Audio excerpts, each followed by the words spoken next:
Hello po sa inyong lahat mga ka-crypto. Ako po si Pinoy Crypto Trader at sa video na ito ay atin po pag-uusapan ang tungkol sa balitang ito kung saan ang sabi po rito ay from Shiba Inu to Baby Doge, top 5 altcoins under 40 digits, 1 to watch. Kaya ayan, narito raw po yung mga limang nangungunang mga altcoins na nagkakahalaga ng 40 digits 1 na kailangan daw po nating tutukan or bantayan.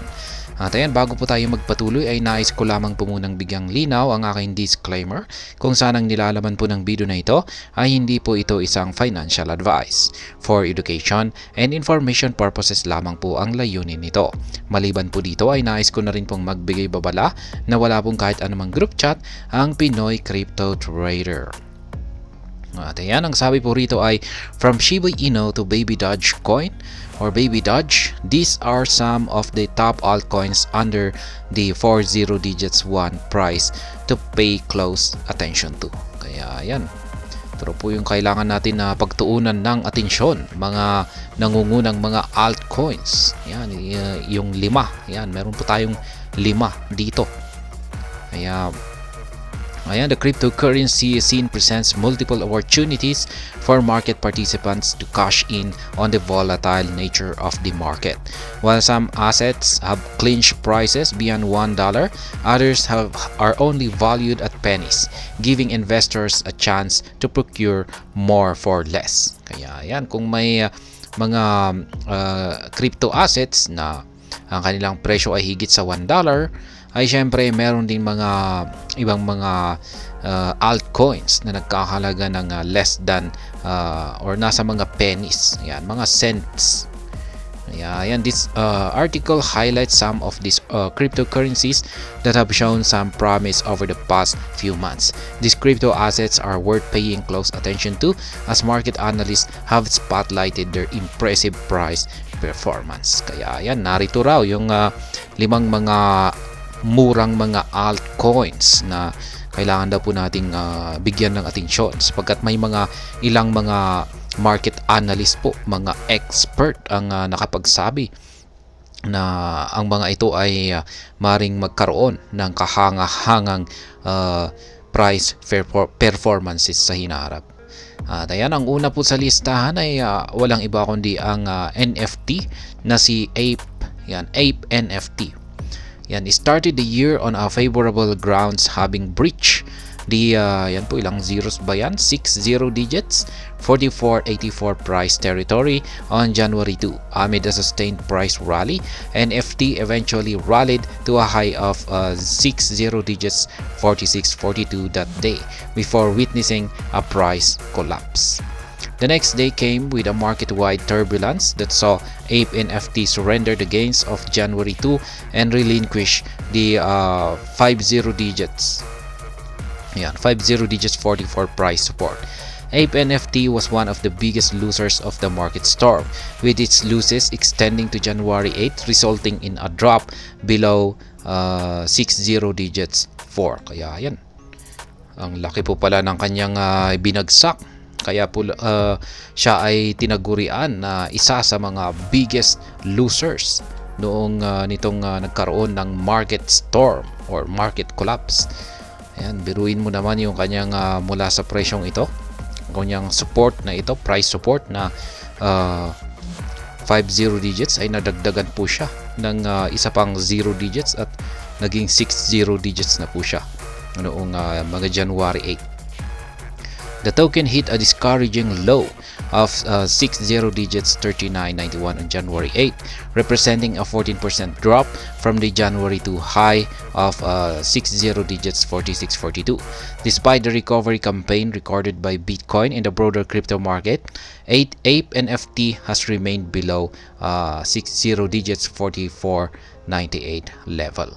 Kaya yan, mula po sa ayan, yung noong January 8 ay bumagsak po siya ng yan, nakaka-discourage or nakakadismaya na napakababang presyo na 60 digits 39.91. Yan po ay katumbas ng 14% na pagbagsak nito mula sa kanyang mataas na presyo noong January 2 na nasa 60 digits 46.42.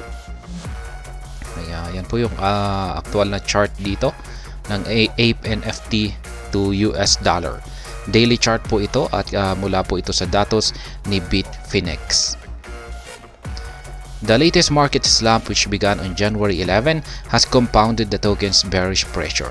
However, this trend has not impacted market sentiments, currently trading for 60 digits 43.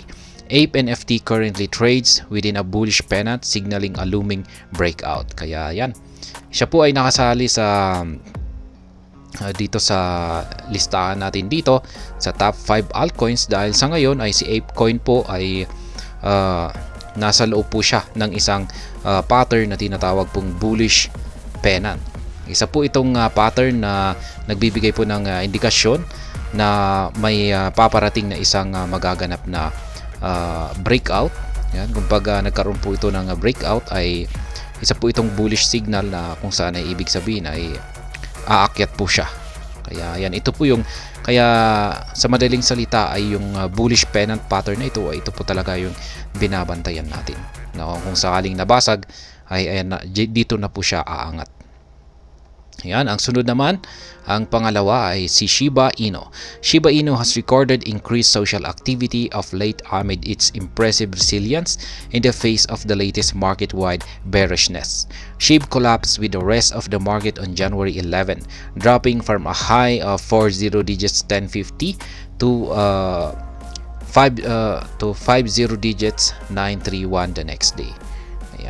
Ayan, noong January 11 ay dito po siya bumagsak. Ayan, sumabay po siya sa market-wide collapse. Kasi bumagsak din po itong si Bitcoin. Ayan, sumunod na rin po siya. At mula sa pagiging 40 digits ay nadagdagan na naman po siya or bumalik na naman po siya sa pagiging 50 digits. The token continued to face downward pressure but defended the 50 digits 9 psychological price threshold. SHIB gave into the bears on January 18, eventually dropping below 50 digits 9 to 50 digits 896 and collapsing to a low of 50 digits 879 on January 19. Yan po yung kanyang naging previous price performance sa kanyang mga presyo. However, this drop below 50 digits 9 was momentary as the asset immediately reclaimed the price level. Shiba Inu now trades at 50 digits 957, up by 8.8% from the 50 digits 879 low. Shiba Inu's daily RSI has continued to increase, showing strength on the daily time frame. Kaya yan po. Nitong nakalipas lamang na mga na performance ni Shiba Inu ay siya po ay umangat ng 8.8%. Mula po sa kanyang mababang presyo na 50 digits 879 ay nakabalik po siya rito sa 50 digits 957. Maliban po dyan ay yung kanyang daily RSI ay meron po itong ipinapakitang magandang signal kung saan ay patuloy po ito na lumalago or tumataas. Kaya nagpapakita po ito ng isang strength, yan, or isang lakas sa kanyang daily time frame. Ayan po siya. The crypto asset has defended its turf better than most other tokens. SHIB aims to leverage 50 digits 9 territory for a rally beyond 40 digits 1 whenever the market re-enters the uptrend phase. The asset would meet fierce resistance at 50 digits 970 and 40 digits 1031. Kaya ayan, talagang nagsisilbi daw pong matinding support itong presyo na 50 digits 9. Yan na territory. At mukhang ito yung kanyang gagamitin para ito ay makaakyat muli pabalik sa 40 digits 1 na presyo. Kaya ayan, kung pagpapasok po kasi siya rito sa 40 digits 1 na presyo na ito ay may posibilidad po na ito na po yung kanyang umpisa na pag-angat sa kanyang presyo or tuloy-tuloy na pag-angat sa kanyang presyo. Kaya ayan, yun nga lang at medyo makakarap po siya ng matinding sagabal dito sa presyo na ito. 50 digits 970 at saka 40 digits 1031. Kaya kung pag nalampasan po niya ito ay posibleng dito na po siya magtuloy-tuloy sa kanyang pag-angat sa presyo. Kaya yan po si Shiba Inu. At ang pangatlo po ay si BitTorrent or BTT. BitTorrent has been battered by the bears amid ongoing market storm, but market analysts continued to watch out for a potential price resurgence. This has placed the crypto asset as one of the top altcoins under 40 digits 1 to look out for. BTT recorded 2 consecutive intraday gains at the start of the year, surging to a high of 50 digits 1283 on January 2. However, the January 3 market slump triggered a massive price drop as the asset recorded an 8.48% intraday collapse, its largest intraday loss this year. Ayan, noong January 3 ay bumagsak daw po siya ng 8.48%. Yan, isa po itong intraday collapse at ito yung pinakamalaki daw po na kanyang intraday loss sa taong ito. BitTorrent has continued to see lower lows since then. A momentary recovery campaign on January 11 was summarily foiled by the bears, leading to a continuation of the downtrend. Ayan. Yung January 11 po kasi na ito ay talagang dito po naganap yung market-wide collapse. Lahat po talaga ay nagsibagsakan. Meron lamang iilan na hindi, pero karamihan, majority ay talagang nakaranas ng pagbagsak. Kaya yan po yung kanilang chart dito. Nonetheless, BTT has retested a decisive juncture at the 60 digits 94 support. The last time the asset reached this level was on December 9, 2023. However, the retest of the price point resulted in a massive 32% price surge on December 10. Analysts expect a similar recovery in the coming days. Kaya yan. Ngayon ay rini-retest po ni BTT yung support line dito. Yan yung kulay blue na linya na yan. 60 digits 9434.